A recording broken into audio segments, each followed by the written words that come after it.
implicit versus explicit communication. My stepson, back when he was a tiny tot, he got in trouble and I said, no television today. It was a Saturday, no television. He said, okay, fine, no television today. Smart kid, unfortunately. Here was the challenge. He didn't watch TV all day, that was great. And then I went downstairs at 6 p.m. and he was watching TV. And I said, hey, no television today. He said, hey, it's tonight.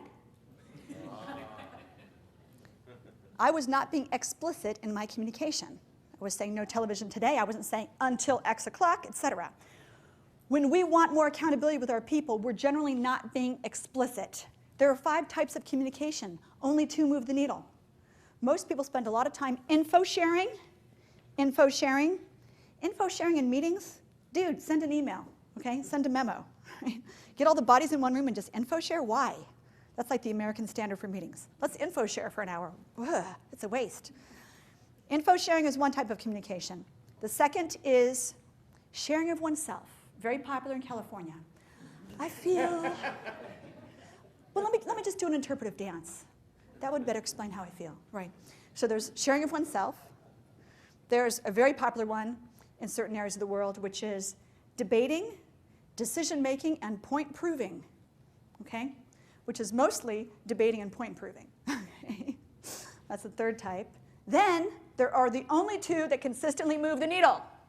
And those are requests and promises.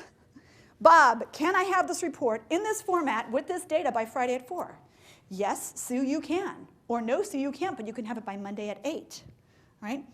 How much time are you spending in your meetings and your communications giving very specific requests and asking for, soliciting very specific promises?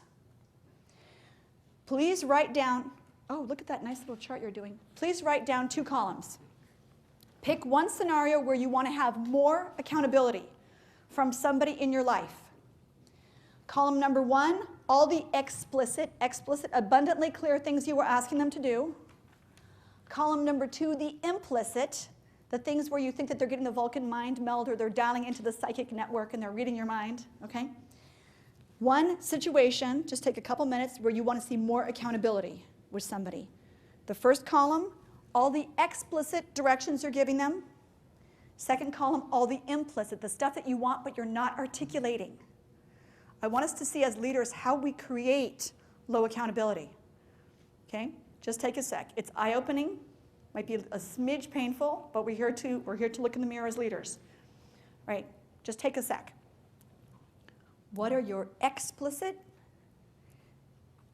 And then what are your implicit, your implied, your I hope they figure this out, but I haven't actually told them expectations. All right. Great. And then start to look at the ratio of explicit to implicit. The first time I did this, I was gobsmacked. I was like, oh my God, smacking my gob, because most of the stuff was implicit. I wasn't being very explicit. I wasn't being very direct. And I know sometimes in certain areas of the country, not here, people are so concerned about being polite, just in certain southern states, that they don't say exactly what it is that they need. You know? I come across this in Atlanta a lot. I'm like, guys, just say what you need. Say what you need so that your team doesn't make you crazy. Say what it is. How many of you guys had an equal amount of implicit, explicit? It's usually rare. How many of you had more implicit? Thank you for your candor, okay? How many of you had more explicit? Yeah. So we had a lot more implicit. So a thought, to be great leaders, how can we just say what it is that we need? And I'm going to teach you about stances in a few minutes, and it helps us to step into another character sometimes, because as leaders we're often very predictable, and our people know how to push our buttons. Is that true? That's my experience. But we have to be able to shape-shift and jump into different stances to get better results.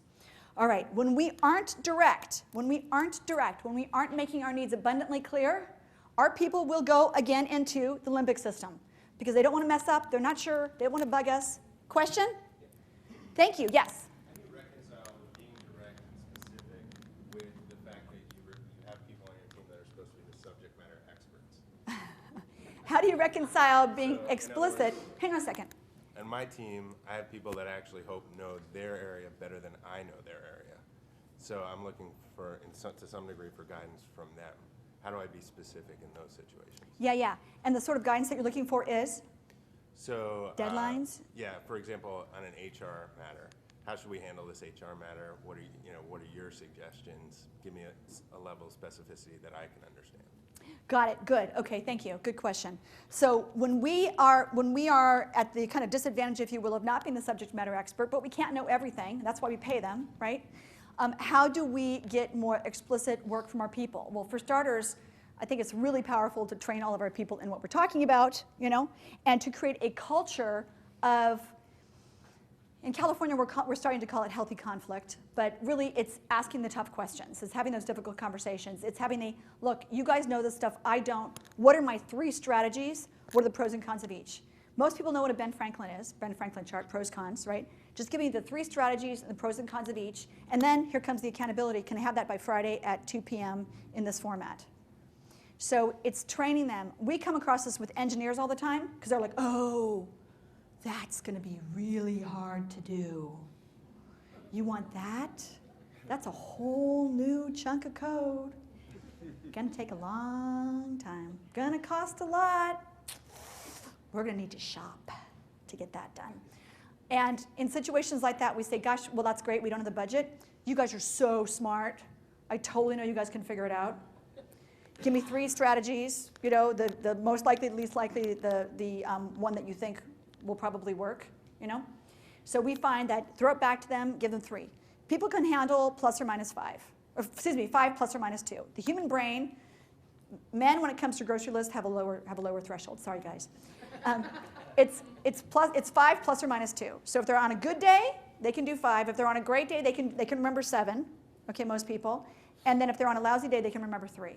So since people can handle 5 plus or minus 2, just ask for 3. You're just going to hedge your bets. It's going to work out better, okay? So ask for 3 options. Give them some accountability. What are your rewards and consequences? Do you have rewards and consequences set up for your accountability? You do? So like they get in trouble or they get treats? Yes. Okay. Usually through recognition more than candy. Than candy. Okay, more recognition than candy. Good, and it's better for the dentist visit. So good. Okay, is that helpful? Yes. Okay, good. All right, so let's keep going. And thank you for waiting back there because I couldn't see that question. Now, here's the thing. We find that often we're sensing a breakdown before it actually happens, but yet we don't kind of go right head on for it. Have you guys experienced that before? Where you're kind of like, Sue seems like she's flailing. I probably should do something about it. When we go into companies and we do what's called a cultural assessment, we're always looking for the highest points of leverage. I want you guys to start to think about where are the highest points of leverage in my company? Who are the people that I could cultivate and get the biggest bang for the buck? Because often it's quite surprising. Often we find that as we tremendously increase rapport, which I'll be showing you in just a few minutes, we actually end up stepping into the mind of the human being. And just as our friend said, we don't need candy, we need recognition. How many of your people know what their next 2 potential promotions are? Okay, that's usually the case. None of us. So here's the thing. Once your people understand what their next 2 possible promotions are, no promises. HR people will say, don't promise. Those promotions could be up, they could be across, or they could be within. Example, one of our clients, home furnishing company, they had customer service reps. These are women in their 40s. They're professional customer service reps. They're really good at what they do. Okay? They make $35,000 a year, and that's just what they do. They make $35,000 and they're customer service reps. Those guys are untapped. What are they doing? They're talking to customers who are unhappy. They're talking to customers who are saying, where's my order, etc. What if we were to teach them to upsell, downsell, and cross-sell? What would happen if we made them into little baby sales reps? That would be their next promotion, if you will. Because the CEO was like, there is no promotion for them. This is what they do, end of story. And I said, I'm not going for that. So we rounded them up and we sat down and we said, if we taught you guys some basic selling skills, and if you got a little bonus whenever you did an upsell, downsell, or cross-sell, because you're talking to the customer on the phone anyway, would that be exciting to you? Would it be fun to learn that new skill set? And they said, wow, yeah. We did 2.5 hours I really hate long trainings because people zone out anyway. We did 2.5 hours on the neuroscience of sales. Here's what happened. For starters, okay, low margin, low revenue, right? 2.5 hours of neuroscience of sales training, and of course we gave them scripts. You have to give people scripts until they're really comfortable with it. What happened was these reps, or excuse me, these CSR, these customer service reps, now bring in 10% additional revenue to the company. The client service reps upped the revenue across the board of the company by 10%. The reps in the field boosted theirs 20% on the margin, the high margin revenue. So what we did was by enrolling, by being really explicit, by being really direct and focused with those CSRs, those customer service reps, with evolving them into their next role, with not paying them more, just paying them a little bonus, we were able to find this untapped leverage point within the company. So now our CSRs want their next evolution. And what they said to us recently was, okay, we're doing all this great stuff, upselling, downselling, cross-selling, but our reps in the field, they're not very efficient. You know, we want to make our reps in the field more efficient. Why don't we become like regional managers? Why don't we become sort of like regional managers where we actually provide campaigns and promotions and strategies for our reps in the field? So now that's what they're doing this year. This is what they did last year. They made the revenue go so far high up, and now they're going to change it again this year. This is what happens when we get people into their cortex. They were not in fight, flight, freeze. They were just kind of in, hey, this is who I am, this is what I do, kind of stuck in this identity that was pretty limited. We then helped them shift their identity to be CSRs who now had sales skills. Where could we go from there? Does that make sense?